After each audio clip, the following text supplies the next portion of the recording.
Bases excéntricas. Bueno, cuando hablamos de bases excéntricas estamos hablando de un tipo de fundación superficial o directa en la que la carga que viene bajando por la columna, por el eje de la columna, no es coincidente con la dirección o el eje del centro del plano de asiento de la base. El plano de asiento de la base, donde la base va a fundar, debido a que no puede pasar la línea del eje de medianero o línea municipal, se encuentra desplazada, por lo tanto la resultante de ese plano de asiento, en este caso está indicada como RB, la resultante de ese plano de asiento, que se ubica en el centro de la base, no es coincidente con la dirección de aplicación del P columna, es decir, de la carga P última que viene bajando por el eje de la columna. Al no ser coincidentes, tenemos una excentricidad entre ambas. Lo que provoca esto es el intento de volcamiento de la base. Esta fuerza RB, por este brazo de palanca, lo que intenta hacer es girar y volcar, genera un momento volcador que intenta girar en torno a este punto, queriendo provocar el deslizamiento o la rotación de la base. Aparece una fuerza H de fricción o de rozamiento que quiere impedir ese deslizamiento en realidad. Esa es la fuerza de rozamiento de la base a querer girar. Esa fuerza H es igual a un coeficiente de rozamiento por el P columna, que es en definitiva la fuerza que se está aplicando sobre la base. El rozamiento lo tomamos en 0,2 aproximadamente, el mu. Por lo tanto H sería 0,2 por el P columna. Bien, ese P columna aplicado en la columna, que tiene esa excentricidad con respecto a la reacción del plano de asiento, es decir, a la fuerza resultante del plano de asiento, al no ser coincidente y querer hacerla volcar, debe ser equilibrada. Nuestro momento volcador debe ser equilibrado por un momento equilibrante.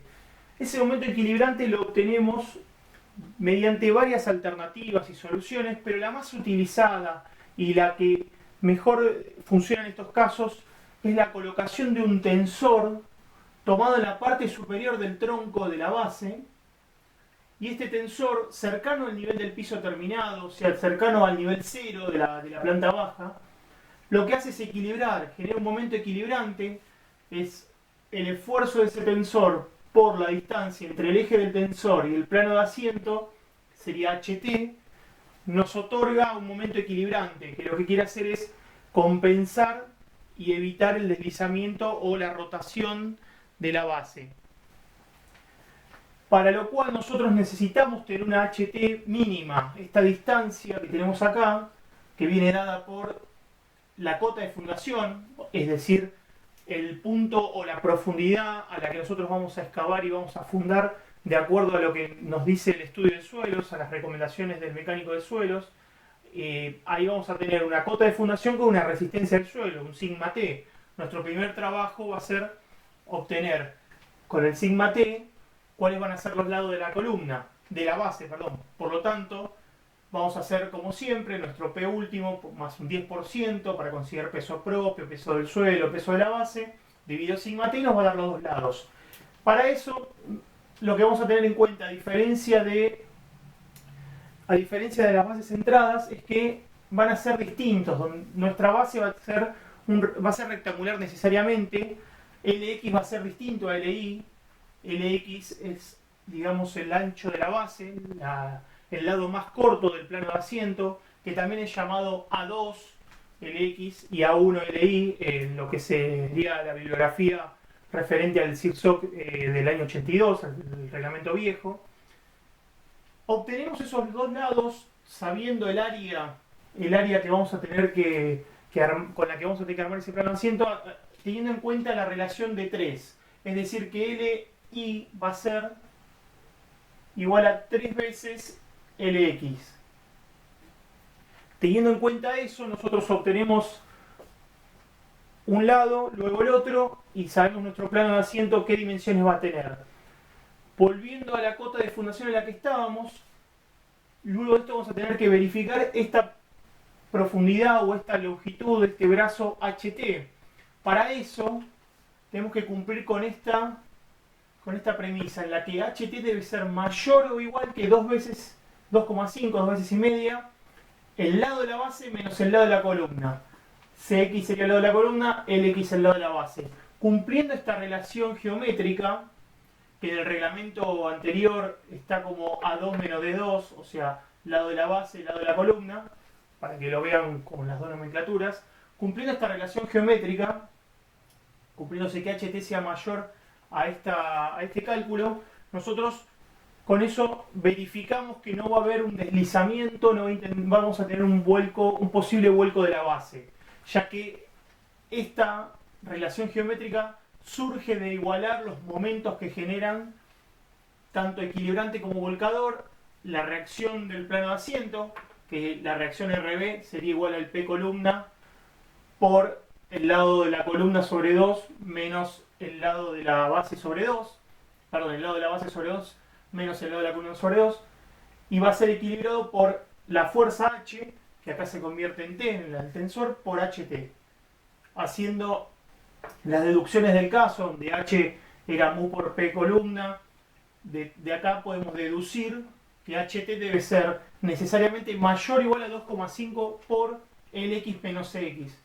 Fíjense, lo importante es que no intervienen cargas. Acá lo que importa es la relación geométrica entre los lados de la base, lado de la columna, por 2,5. O sea, no interviene ningún otro factor. Si cumplimos este HT, podemos avanzar en el cálculo de la base. Luego de esto, paso siguiente, podemos calcular la altura debido a flexión, la altura de la base, al igual que lo hacemos en base centrada, verificar que no exista corte, verificar que no exista un punzonado. Si esas dos verificaciones suceden, calcular los hierros a flexión. Y una vez que realizamos ese cálculo, vamos a hacer dos cálculos adicionales.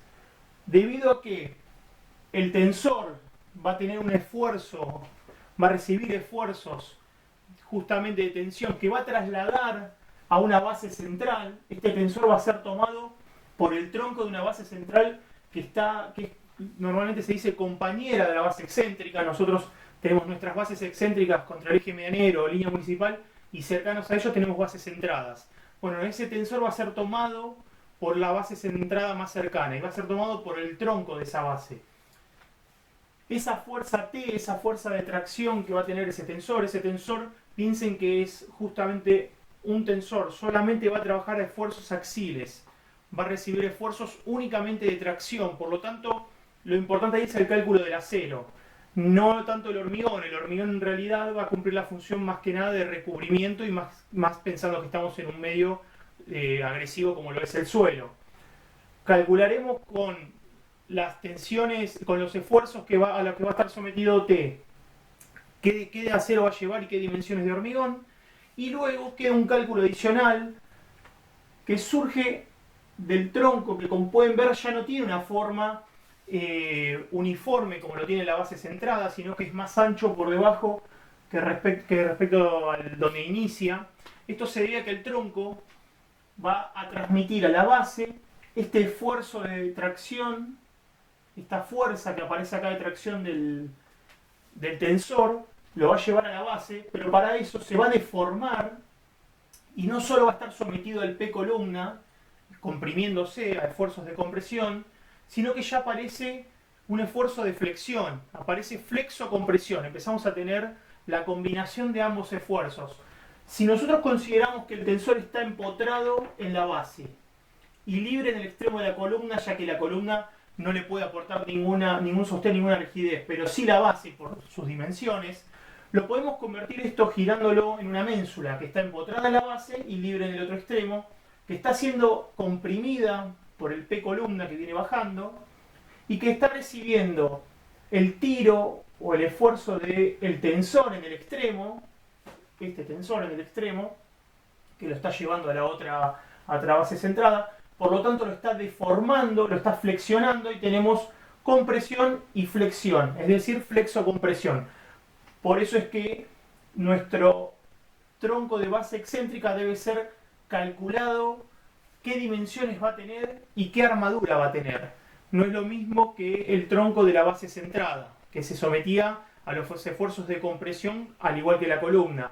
Acá ya tenemos flexión, por lo tanto tenemos que calcular qué armadura es necesaria para tomar esa flexión. Tenemos que utilizar los diagramas de interacción, calcular N y M, sacar el omega y calcular la armadura.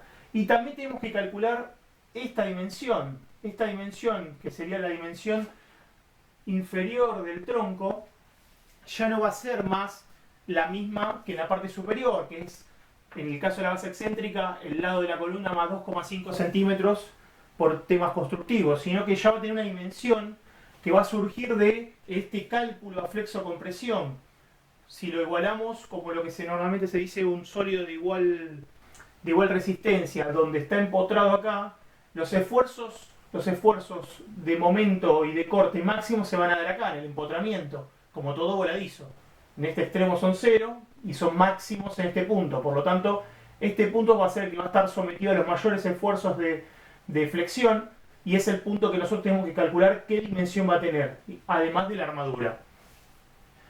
Bien, hasta ahí, si verificó todos los cálculos, la base estaría calculada. Ahora, puede surgir que cuando nosotros calculamos el plano de asiento de la base y hacemos esta verificación, luego de calcular el plano de asiento, venimos y hacemos esta verificación, puede ser que por estas dimensiones de la base y la columna, este valor sea mayor a este HT del que yo dispongo.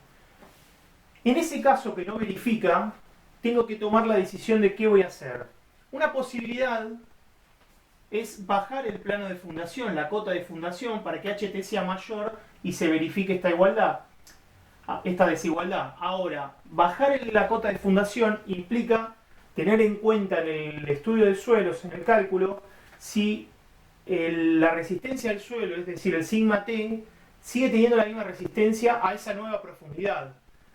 En general se da que a mayor profundidad voy teniendo mejor resistencia del suelo, pero no siempre. Como sabemos, el suelo es heterogéneo y pueden cambiar los estratos y puede ser que yo pase de un material de buena resistencia, por ejemplo, a 3 metros, como es en este caso, y que cuando yo lo llevo a 3,5 metros o 4, tenga un sigma T menor. Si tengo un sigma T menor del terreno, cuando haga mi PU por 10% dividido sigma T, ya las dimensiones de la base, el área que va a surgir de ahí, va a ser mayor. Entonces voy a incurrir en mayor profundidad, o sea, mayor excavación, mayor suelo, mayor mano de obra y mayor material, porque voy a tener una base más grande, mayor cantidad de hormigón. Eso lo tengo que verificar, ver si es factible, si es óptimo realizarlo. Ahora, en algunos casos donde yo no puedo bajar el plano de fundación debido a que la resistencia del suelo baja demasiado, donde ya no es óptimo bajar la cota de fundación, porque excavaría mucho, porque aumentaría mucho el volumen de hormigón, hay una posibilidad de ubicar el tensor no en el nivel casi cero, bajo, digamos, en el suelo, bajo la planta baja, sino ubicarlo en la estructura sobre planta baja. Si yo tengo mi base por debajo del suelo y no puedo ubicar el tensor en este sector, acá no lo puedo ubicar, lo puedo llegar a trasladar, en vez de aumentar el brazo de HT yendo hacia abajo, yendo hacia arriba, es decir, ubicar el tensor en sobre planta baja, ubicarlo ya en la estructura que está sosteniendo el primer piso. Para eso tengo que verificar la posibilidad de que haya una ubicación factible del tensor, a la hora de calcularlo, tener en cuenta ese tensor de que no reciba cargas en su tramo y pase a trabajar como una viga y a recibir flexión. En caso de que vaya a ser una viga, va a recibir las cargas de losas del primer piso y va a trabajar a flexión, pero tenemos que tener en cuenta en el cálculo que resista con esa armadura y esa sección de hormigón los esfuerzos de tracción productos de el convertirse en un tensor también. Si es factible ubicarlo sobre planta baja, tengo que verificar algo importante. Ya la columna que venía bajando no va a pasar por planta baja. La columna va a terminar en el primer piso y lo que va a continuar ya es el tronco de la base misma, porque el tronco, fíjense que es el que recibe el esfuerzo del tiro del tensor. Por lo tanto, el tronco ya va a empezar en sobre planta baja hasta la base, para lo cual va a tener la forma de la columna, o en realidad del tronco, va a tener unas dimensiones importantes. que a veces por disponibilidad de espacio, por estética, por cuestiones arquitectónicas, no es posible. Entonces, antes de ubicar el tensor en sobre planta baja, que es una alternativa válida, debo verificar que el tronco de la base pueda ubicarse en planta baja, que sea factible ubicarlo en planta baja. Si es así, realizo el cálculo y ya mi HT va a ser mucho mayor. O sea, si yo tenía acá 3 metros y no me verificaba con 3 metros, le voy a estar sumando casi otros 3 metros más. Para calcular el HT, tengo que tener en cuenta la cota de fundación. Por ejemplo, en este caso es de 3 metros. La cota desde el cero del piso terminado de planta baja es 3 metros. Y para obtener realmente el HT, el verdadero HT, tengo que restarle a esa cota de fundación la mitad del tensor, es decir, si DT es la altura del tensor, la mitad, porque yo voy a trabajar con el eje del tensor, donde está aplicada el esfuerzo T, menos 0,05, es decir, restarle algo del piso que voy a tener, del espesor del paquete de piso que tengo acá, pueden ser 5 o 10 centímetros aproximadamente. En este caso se consideró que el alto del tensor va a andar en unos 30 centímetros, por lo tanto se le restaron 15, y unos 5 centímetros de lo que sería el piso. De esta manera nosotros obtenemos 2,8 metros, sería la cota de HT, que debe ser mayor o igual que 2,5 por el lado de la base menos el lado de la columna. Así puedo verificar este HT. Entonces, para resumir, primer paso, con mi PU y el sigma T del terreno, aumentando un 10% la PU, obtengo los lados de la base. Obtengo primero el área. Con el área, o sea, esto me da igual al área, con el área obtengo los lados de la base. En vez de hacer raíz cuadrada directamente, porque la base no va a ser, el plano de fundación no va a ser cuadrado, sino que va a ser rectangular, tengo que tener en cuenta que el lado más largo va a ser 3 veces mayor al lado más corto, por conveniencias de cálculo. Entonces, una vez que hago esa relación con el área, obtengo los lados de la base. Obtenido los lados de la base, los lados de la columna ya los tenía, yo puedo calcular esta verificación.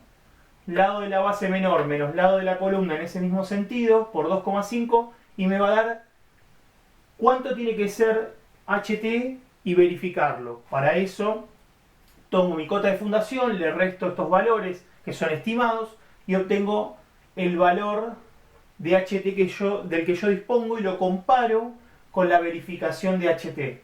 Si me verifica, avanzo. Si no verifica, veo cómo voy a trabajar. Si voy a aumentar el plano de fundación, la cota de fundación, si voy a ubicar el tensor en el primer piso, o si esta alternativa de un tensor no es válida, porque para saber, hay otras alternativas que no son tan utilizadas, pero que cuando no se puede utilizar tensor se pueden aplicar. En general, con esta alternativa, tomando una decisión u otra, se puede hacer. También es posible, no es lo más aconsejable, modificar LX, o sea, modificar el lado de la base. Pero en esos casos ya tengo que empezar a jugar con los dos lados y no es tan conveniente. Entonces, una vez que verifiqué esto y que realmente verificó, prosigo al cálculo de la altura de la base, al cálculo de las armaduras a flexión, como lo hemos calculado al talón y demás, como lo hemos calculado con la base centrada. Verificamos a corta, punzonamiento. Luego de esas verificaciones y de esos cálculos de armaduras y demás, como en bases centradas, calculo las dimensiones y armaduras del tensor y las dimensiones, la dimensión inferior y la armadura del tronco que va a ser sometido a flexocompresión. De esa manera tengo calculada mi base excéntrica que está siendo tomada para equilibrarse a una base central.